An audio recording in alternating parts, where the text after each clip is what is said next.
Ang ganda ng bulak. Ayan guys.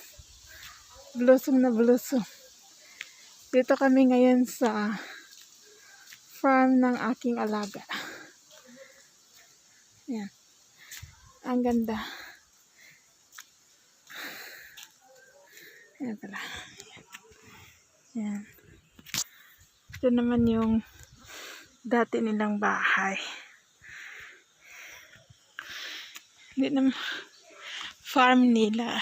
I mean, kung sa Pilipinas, kubo-kubo.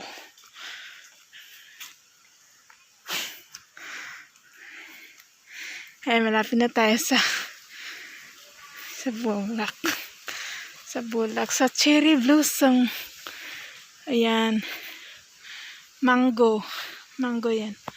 Tanim ng aking alaga. Ngayon, yung alaga ko ay na-stroke siya. Kaya, hindi pa siya gaano kalakad. Kasi nagre-recover pa lang siya ngayon. Hiningal ako kasi ano kasi to mataas. Ayan.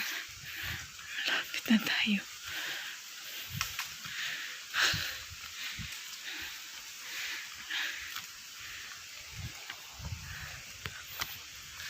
Tari, hampia lang eh. Ang tawa.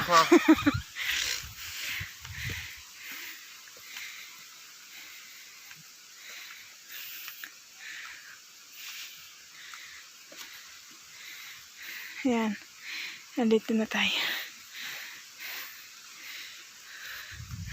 Ayan ang ganda.